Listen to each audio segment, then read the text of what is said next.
Today is 28 June, Wednesday, and this is your day 1 video for Daily Guidance Program 2.0। तो सबसे पहले polity की बात करते हैं। पॉलिटी में आपको आज का काम क्या करना है, आर्टिकल्स एंड पार्ट्स याद करने हैं।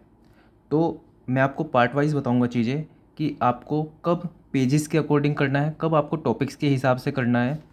मैं आपको सभी चीज़ें बताऊंगा। तो जैसे पॉलिटी में आपको आर्टिकल्स एंड पार्ट्स करने हैं, मतलब आपको सिर्फ इतना करना है, जैसे इंडियन कॉन्स्टिट्यूशन के अंदर 22 पार्ट है, 1 2 3 4 5 6 7 8 एंड सो ऑन। आपको सबसे पहले ये लिख लेना है, उसके बाद किस पार्ट में क्या आता है। जैसे फर्स्ट पार्ट में आता है union and it's territories, second में आता है सिटीजनशिप, थर्ड में आता है फंडामेंटल राइट्स, फोर्थ में आता है डीपीएसपी, फिफ्थ में आता है यूनियन, सिक्स्थ में आता है स्टेट, सेवन्थ में आता है स्पेशल स्टेट होती हैं कुछ, आठवें में आता है यूटीज़, नाइन्थ में आता है म्यूनिसपैलिटीज़ पंचायत, टेंथ में आता है आपका ट्राइबल एंड शेड्यूल्ड एरियाज़। ठीक है, ऐसे सब कुछ आता है। 11th में रिलेशंस होते हैं यूनियन एंड स्टेट्स के। ठीक है, तो ये सब चीज़ें होती है, तो आपको ये याद करना है। और साथ में जैसे फर्स्ट पार्ट में ये आता है यूनियन एंड टेरिटरीज़, तो ये कहाँ से कहाँ तक, जैसे 1 से लेकर 4 तक होता है, ये 5 से लेकर 11 तक होता है, ये 12 से लेकर 35 तक होता है, 36 से लेकर 51 तक होता है, ये 52 से 150 आई थिंक 1 तक होता है, या 151 तक होता है, 152 से 237 तक होता है। तो इस तरह से आपको सिर्फ इतना याद करना है। आपको आज पॉलिटी में बहुत ज़्यादा नहीं पढ़ना है, आपको सिर्फ आज ये चीज़ करनी है कि सभी आपको पार्ट्स याद हों, पार्ट्स में क्या क्या आता है वो याद हो, और कौन से पार्ट कहाँ से कहाँ तक आर्टिकल तक आता है। आपको सिर्फ इतना याद करना है। आपका पॉलिटी का आज का टास्क सिर्फ इतना रहेगा। नेक्स्ट बढ़ते हैं ज्योग्राफी के ऊपर। देखो, आपके पास आपके नोट्स होंगे, आप उनसे भी पढ़ सकते हो, लेकिन मैं रेफरेंस के लिए मेरे पास कुछ नोट्स हैं जो कि मैंने अपलोड किए हुए हैं। तो जो मैंने ड्राइव पे अपलोड किए हैं वो मैं नीचे डिस्क्रिप्शन बॉक्स में डाल दूंगा, कमेंट सेक्शन में भी डाल दूंगा। तो उसके अंदर जो ज्योग्राफी के न्यू नोट्स हैं, उसके अंदर आपको पेज 1 से पेज 5 तक करना है। अब किसी दिन मैं आपको 2 पेज दूंगा जिसके अंदर कंटेंट ज़्यादा होगा, तो उसमें आपको 2 पेज पढ़ने में ही टाइम लग जाएगा। शुरू के 5 पेज मैंने देखे। अब आपको इसके अंदर ये नहीं सोचना है कि इसका क्वेश्चन कभी आया है कि नहीं आया है। आपको चीज़ों को देखना है, और ये बिल्कुल बेसिक चीज़ें हैं जो आपको यूनिवर्स के बारे में, वर्ल्ड के बारे में, इंडिया के बारे में पता होनी चाहिए। जो क्वेश्चन एग्ज़ाम में आ गया वो इम्पोर्टेंट हो जाता है, तो कभी इसका क्वेश्चन आ जाएगा एग्ज़ाम में तो ये इंपॉर्टेंट हो जाएगा। तो अभी हम कोई भी चीज़ छोड़ नहीं सकते, लेकिन ये बहुत ज़्यादा बेसिक चीज़ें हैं तो आपको करनी पड़ेंगी। अच्छा, चीज़ों को रटना नहीं है, चीज़ों को आपको रिलेट करना है चीज़ों से। जैसे हम अगर अभी सोचें कि अर्थ जो ओरिजिन हुई थी वो 500 मिलियन ईयर्स पहले हुई थी। उसके बाद अर्थ के ऊपर जो लाइफ आई वो 550 मिलियन ईयर्स पहले आई। ठीक है, आगे बढ़ते हैं कि इंडिया का जो अर्थ का जो एरिया है वो अराउंड 500 किलोमीटर स्क्वायर का है, मिलियन किलोमीटर स्क्वायर का है। ठीक है, तो ये देखो यहाँ पे मिलियन मिलियन मिलियन, ये थोड़ा सा रिलेट कर रहे हैं चीज़ों को। यहाँ पे आपने मिलियन की जगह बिलियन में देख लिया इसको, या फिर किसी और यूनिट में देख लिया, तो आप इसको रिलेट करके याद नहीं कर पाओगे। या फिर आप इंडिविजुअली सबको अलग रख के याद करोगे तो आपके दिमाग के ऊपर बर्डन बढ़ेगा। तो इस तरह से रिलेट करोगे। 500 kilometre square million kilometre square area होता है, जिसमें से 350 किलोमीटर स्क्वायर लगभग ओशन लेता है, और आपका 150 मिलियन किलोमीटर स्क्वायर आपका जो कॉन्टिनेंट्स होते हैं वो लेते हैं। उसके बाद आपने देखा होगा कि सन है, सन के चारों तरफ ऐसे अर्थ घूमती है, तो जो सबसे पास का एरिया, पास की डिस्टेंस होती है, और सबसे दूर की जो डिस्टेंस होती है, पेरीहेलियन कहते हैं इसको, जो सबसे पास की डिस्टेंस होती है। एपहेलियन कहते हैं जब अर्थ जो होती है सबसे ज़्यादा दूर होती है। तो जो ये डिस्टेंस होता है सबसे पास वाला, ये होता है 147 मिलियन किलोमीटर, और जो सबसे दूर का डिस्टेंस होता है वो होता है 152 मिलियन किलोमीटर। देखो, ये सारी चीज़ें मिलियन में है, आपने इस तरह से याद कर लिए। अगर इंडिविजुअली आप इन सबको याद करने चलोगे तो बर्डन काफ़ी बढ़ जाएगा दिमाग पे। तो इस तरह से रिलेट करके याद करनी है। ठीक है, रटना नहीं है, बस एक दूसरे से रिलेट करोगे तो चीज़ें जल्दी याद हो जाएंगी। सिमिलरली ये जो पार्ट्स हैं मैंने इस तरह से याद किए हैं इनको। अगर मैं इंडिविजुअली अलग अलग जगह पे अलग अलग क्वेश्चन की तरह मैं इसको याद करता तो मुझे कभी भी ये पूरी लिस्ट याद ना होती। अभी मुझे पूरी ये लिस्ट याद है क्योंकि मैंने एक एक करके इस तरह से याद किया। पहले 1 2 3 4 लिखा, उसके बाद आगे उसके पार्ट्स लिखे क्या है, और फिर आर्टिकल कहाँ से कहाँ जा रहे हैं। ठीक है, तो ये सब मैंने एक बारी में ही याद कर लिया। अब बीच में से कहीं से भी मुझसे पूछा जाएगा तो पहले मैं इसको रिकॉल कर लूँगा, और वहीं से मैं वही आर्टिकल बता दूंगा। तो पेज 1 से पेज 5 में ज्योग्राफी में इसमें आपको क्या मिलेगा कि कॉन्टिनेंट्स कितने हैं, जो आपके पास ओशंस हैं वो कितने हैं, कौन सा ओशन सबसे बड़ा है, कौन सा सबसे छोटा है। ठीक है, एक एक वर्ल्ड मैप की एक थोड़ी सी इमेज आपके सामने आएगी क्या होता है। ठीक है, और साथ में लैटिट्यूड, इक्वेटर, ये सब क्या होते हैं, ये सब। तो ये आपको एक पेज नंबर 1 से पेज नंबर 5 तक मिलेगा, और आपको इसको देख लेना है और एक बार समझ लेना है। ये बेसिक नॉलेज है जो आपको होनी चाहिए। अगर आपने आज तक नहीं पढ़ी और कभी आपसे कोई पूछ ले तो एक बारी के लिए शर्म आ सकती है कि हमने आज तक नहीं पढ़ा, और उस डर के मारे हम कभी पढ़ते भी नहीं है। लेकिन दिमाग में होता है कि अगर जो सिंपल किसी ने पूछ लिया कि ओशन कितने होते हैं, और कई बार हमें पता भी नहीं होती है चीज़ें, तो ये बहुत बेसिक सी चीज़ें हैं। अगर इसका कभी क्वेश्चन आ गया तो हर एक बच्चा कर देगा, अगर आपने नहीं किया तो आप कंपटीशन से बाहर हो। तो हमें टफ क्वेश्चन से डील करने से पहले वो एवरेज क्वेश्चन, वो इजी क्वेश्चन अपनी कॉमन सेंस के अंदर, अपनी नॉलेज के अंदर लाने पड़ेंगे। तो पेज नंबर 1 से 5 तक आप करोगे। उसके बाद हिस्ट्री के अंदर आप मॉडर्न हिस्ट्री, अब इसके अंदर भी मैं रेफरेंस लूँगा सौरभ पांडे सर के नोट्स का। तो उसके अंदर हिस्ट्री के नोट्स पड़े हुए हैं, मैं आपको अपलोड कर दूंगा यहाँ पे हिस्ट्री के नोट्स। तो उसके अंदर पेज नंबर 38 और पेज नंबर 39 आपको पढ़ना है। तो मैं ऐसे एक दो दो पेज दूंगा। पेज नंबर 38 39 पे क्या है वो मैं आपको बता देता हूँ। पेज नंबर 38 से स्टार्ट होता है एक टाइमलाइन कि 1453 में कौन आया, 1492 में कौन आया हमारे जो इंडिया के पास। अब जैसे 1498 में वास्को डा गामा आया। ठीक है, तो इसके बारे में जो सबसे पहले इन्वेजन हुआ इंडिया के ऊपर वो कौन सी थी। जैसे पोर्टुगीज़ सबसे पहले आए, फिर आपके डच आए, इंग्लिश आए और फ्रेंच आए उसके बाद। तो ये सब है। अच्छा, आपको पढ़ना किस तरह से है, जैसे आप अगर जो इसके अंदर नोट्स के अंदर खोल के देखोगे तो आपको जैसे सबसे पहला पॉइंट मिलेगा 1453।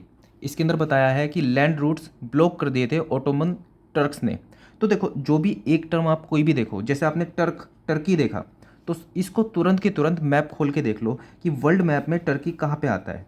देखो, चीज़ें इस तरह से होती हैं कि आपको एकदम से याद नहीं करनी होती है। जैसे वर्ल्ड मैप आपको याद नहीं करना है, लेकिन आप टर्की खोल के देखोगे कि टर्की है कहाँ पे। ठीक है, कि जो आपका एशिया है, ठीक है, मिडल ईस्ट है, यहाँ पे टर्की आपको पड़ता है आई गेस। और क्या कहते हैं, तो इसके आसपास की आप चीज़ें देख लोगे, फ्रांस जर्मनी कहाँ पे है। ठीक है, तो और आपको चीज़ें रटनी नहीं है। आप बार बार जब इनको देखते रहोगे तो आपको एक बेसिक अंडरस्टैंडिंग बनती हुई चली जाएंगी कि चीज़ें कहाँ कहाँ पे हैं, किस तरह से हैं। और ऐसा ही होता है जब क्वेश्चन आता है, वो बहुत सारी आपकी जो नॉलेज है उससे रिलेट करके भी आप उसको आंसर दे सकते हो, भले ही आपने वो क्वेश्चन डायरेक्टली ना पढ़ा हो। तो जैसे तुर्की आपने देखा, तो तुर्की आपने तुरंत वर्ल्ड मैप पे देख लिया। बहामास की बात हुई तो बहामास है कहाँ पे, ग्रुप ऑफ आइलैंड है। तो मतलब इस तरह से जो भी चीज़ें आए तो तुरंत एक बार उसको सर्च कर लो, एटलीस्ट मैप वाली चीज़ें तो देख लो, उससे आपकी एक बेसिक अंडरस्टैंडिंग भी बढ़ेगी। तो आज आपको हिस्ट्री के अंदर पेज 38 और 39 करने हैं। ये नोट्स के अंदर है जो कि मैं अपलोड कर दूंगा, वहाँ से आपको करने हैं ये। नेक्स्ट पार्ट है रीजनिंग। रीजनिंग में आपको कोडिंग एंड डिकोडिंग करना है आज।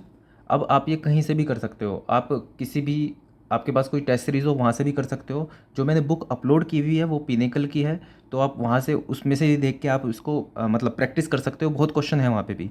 आपके पास कोई PYQ है, SSC JEE की, CGL की, वहाँ से भी आप कोडिंग डिकोडिंग प्रैक्टिस कर सकते हो। आधे से पौन घंटे आपको प्रैक्टिस करनी है कोडिंग एंड डिकोडिंग के सिर्फ क्वेश्चंस। ठीक है, तो ये हो गया GS और रीजनिंग। करंट अफेयर के ऊपर आते हैं कि करंट अफेयर जो है, जो आइडियली करंट अफेयर्स जो डिमांड है एग्ज़ाम की, वो ये है कि आप अगर जो न्यूज़पेपर डेली पढ़ लोगे तो आपके जो करंट अफेयर के क्वेश्चन आएंगे जो करने लायक होंगे वो आप कर दोगे।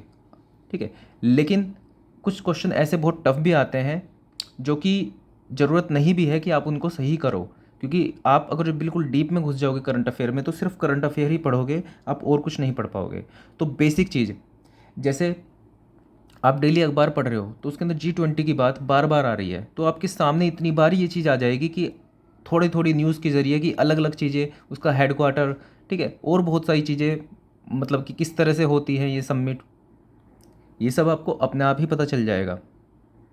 तो आइडियली मैं आपको रिकमेंड करूँगा कि डेली आप एक बार अखबार को देख लो ऊपर से। आपके पास इतना टाइम नहीं होगा कि आप पूरा उसको पढ़ो, एक एक हेडलाइंस और उसके अंदर का सारा डेटा, लेकिन रिकमेंड मैं ये करूँगा कि एक बार हेडलाइंस आप देख लो। ये तो हुआ आइडियल सिचुएशन। अगर आप ये नहीं करना चाहते तो आप किसी भी चैनल को फॉलो कर लो यूट्यूब के। मैं ऐसा कुछ रिकमेंड नहीं कर पाऊँगा क्योंकि मैं खुद से द हिंदू देखता हूँ, उसकी हेडलाइंस पढ़ लेता हूँ, तो मैं तो वहाँ से देखता हूँ। बाकी कोई भी चैनल आप जो फॉलो कर रहे हो कहीं से भी यूट्यूब का, आप उससे देख सकते हो। डेली आधा घंटा 15 मिनट देख लो, देख भी लोगे, भले ही उसको याद भी नहीं करोगे, तब भी चीज़ें सॉर्ट आउट हो जाएंगी। 3 महीने तक आप लगातार इस तरह करंट अफेयर भी देखोगे तो जो चीज़ें याद रह जाएंगी वो बहुत अच्छी बात है, ऐसे रटने की ज़रूरत नहीं है बस करंट अफेयर को। तो ये आपका जनरल अवेयरनेस वाला पार्ट हो गया, रीजनिंग वाला पार्ट हो गया। अब सिर्फ सिविल के स्टूडेंट्स के लिए अब टेक्निकल पार्ट में बता देता हूँ। तो आपको आज सोम में क्या करना है, सोम में आपको अब इसके अंदर हर एक बच्चा होगा जो बिल्कुल जीरो से भी स्टार्ट कर रहा होगा, जिसने भी मेंस लिख के आया हो लेकिन सिलेक्शन नहीं हुआ हो फाइनल, और तीसरा बहुत एडवांस बच्चे भी होंगे। तो मैं सभी के पॉइंट ऑफ व्यू से आपको बता रहा हूँ कि आपको आज सोम के अंदर एसएफडी एंड बीएमडी करना है। पहली बात, बहुत इंपॉर्टेंट चैप्टर है लेकिन ईजी है, बहुत आराम से कर लोगे। पहली बात तो जो बिल्कुल ज़ीरो से स्टार्ट कर रहे हो अपने दिमाग से ये चीज़ निकाल दो कि मैंने कुछ नहीं पढ़ा हुआ है आज तक, और मुझे कोई पढ़ाएगा तभी मुझे समझ में आएगा। नोट्स आपको अपलोड कर दिया है मैंने आपके लिए, आप उसको पढ़ोगे चीज़ें समझ में आ जाएगी। ये बहुत इजी चैप्टर है, बहुत आराम से समझ में आ जाएगा आपके। तो एसएफडी बीएमडी जो बिल्कुल ज़ीरो से स्टार्ट कर रहा है उसका तो टास्क सिर्फ इतना है कि इस चैप्टर को देखे, जो नोट्स के अंदर क्वेश्चन कराए हुए हैं एक बार उसको ट्राई करें। ठीक है, इस तरह से करके एसएफडी बीएमडी का एक पूरा एक ओवरव्यू ले ले। जो थोड़े एडवांस हैं, जो पहले पेपर दे चुके हैं, ठीक है, उनका सिलेबस कंप्लीट है, तो नोट्स में से ही एक बार एसएफडी बीएमडी पूरा देख ले और उसके जो क्वेश्चन हैं वो ट्राई करे। साथ में एसएससी जेई के पीवाईक्यू भी आप कर सकते हो। ट्रांसपोर्ट के अंदर ज्योमेट्रिक डिज़ाइन आपको देखना है, इजी ही चैप्टर है वैसे ये, लेकिन एसएफडी बीएमडी से थोड़ा सा टफ मान लेंगे इसको, क्योंकि सोम जो होता है वो थोड़ा बेसिक साइंस से फिजिक्स से रिलेट कर पाते हैं, लेकिन ज्योमेट्रिक डिज़ाइन भी थोड़ा फिजिक्स से रिलेटेड है लेकिन थोड़ा अलग पार्ट हो गया ये, सोम जितना ईजी नहीं है ये। तो ज्योमेट्रिक डिज़ाइन के अंदर आपको सिंपल नोट्स ही रिफ़र करने हैं। सबसे पहले तो आपको नोट्स ही पढ़ने पड़ेंगे। आप अगर पहले एग्ज़ाम दे भी चुके हो तब भी आपको सबसे पहले नोट्स ही देखने हैं, और उसके बाद आपको उसके ही जो कन्वेंशनल क्वेश्चन भी होंगे वो भी करके देखने हैं। ठीक है, तो सबसे पहले तो आपको वो क्वेश्चन प्रैक्टिस करने हैं, उसके बाद आप एसएससी जेई के पीवाईक्यू देख सकते हो। लेकिन जो अभी स्टार्ट कर रहा है उसके लिए तो मैं एटलीस्ट इतना एक्सपेक्ट करूँगा कि आप एक बार चैप्टर देख लो ये, ठीक है, और ज्योमेट्रिक डिज़ाइन वाला चैप्टर देख लो, ये दोनों चैप्टर तो आप देख लो। अब मैं जैसे पहले मंथ सिर्फ 18 चैप्टर आपके इंक्लूड करूँगा फर्स्ट मंथ में, तो इसका रिवीजन 2-3 बार होगा और आपको दूसरी या तीसरी बारी में बहुत अच्छे से समझ में आ जाएंगी चीज़ें। तो आज का आपका एम तो ये होगा कि आप एक बार पूरा चैप्टर अगर देख लोगे तो दूसरी बारी जब आपके सामने आएगा ये, तो दूसरी बार आपको चैप्टर अच्छे से समझ में भी आ जाएगा और आप उसके क्वेश्चन भी ट्राई कर लोगे। तो आज का टास्क है कि सोम एसएफडी बीएमडी करोगे आप, ट्रांसपोर्ट के अंदर ज्योमेट्रिक डिज़ाइन करोगे, और एस्टिमेशन एंड कॉस्टिंग इसके अंदर आप नोट्स में ज़्यादा मत घुसो। आप इसके अंदर एसएससी जेई पीवाईक्यू, अच्छा एसएससी जेई पीवाईक्यू सिविल वालों के लिए आईएएस मास्टर की आप खरीद लेना, फिजिकल कॉपी आपके पास होनी चाहिए। और ऑनलाइन में जो पीडीएफ है उसकी वो मैं अपलोड कर चुका हूँ, लेकिन आपके पास एक फ़िजिकल कॉपी होनी चाहिए इसकी। तो आईएएस मास्टर की खरीद सकते हो आप, ठीक है, अच्छी बुक है वो आईएएस मास्टर की पब्लिकेशन की। तो क्वेश्चन नंबर 1 से लेके क्वेश्चन नंबर 15 तक आपको करना है। अब इसके अंदर बहुत सारे फैक्ट होंगे, आपको एज इट इज़ फैक्ट्स याद करने हैं। देखो, कॉन्सेप्ट भी समझने पड़ेंगे, चीज़ें रटनी भी पड़ेगी, तभी सिलेक्शन होगा। किसी एक चीज़ से सिलेक्शन नहीं होगा कि आप सिर्फ कॉन्सेप्ट समझ लो और पेपर के अंदर बिल्कुल हर एक क्वेश्चन को बिल्कुल नए नए सिरे से देखो और खुद से वहाँ पे दिमाग लगा के सोल्व करने की कोशिश करो, बहुत कम टाइम होता है। तो चीज़ें रटनी भी पड़ेंगी, चीज़ें समझनी भी पड़ेंगी, ठीक है। तो आपको क्वेश्चन नंबर 1 से लेके 15 तक देखने हैं क्वेश्चन, उनको समझने भी हैं, और जो रटने वाला हो उसको रट के आपको नोट्स भी बनाने हैं। शॉर्ट नोट्स आपको अपने ही बनाने पड़ेंगे, आज से ही बनाने पड़ेंगे, और शॉर्ट नोट्स आपके रीजनिंग के भी बनेंगे, हिस्ट्री के भी बनेंगे, पॉलिटी ज्योग्राफी और टेक्निकल के भी बनेंगे, वो आपको बनाने ही पड़ेंगे। और आपके नोट्स आपके अकॉर्डिंग होंगे, किसी और के नोट्स आपके ऊपर एप्लीकेबल नहीं होंगे, तो आपको खुद ही बनाने पड़ेंगे। अभी बहुत अच्छा खासा टाइम है, तो अभी से आप स्टार्ट करोगे तो सब बन के तैयार भी हो जाएंगे आपके।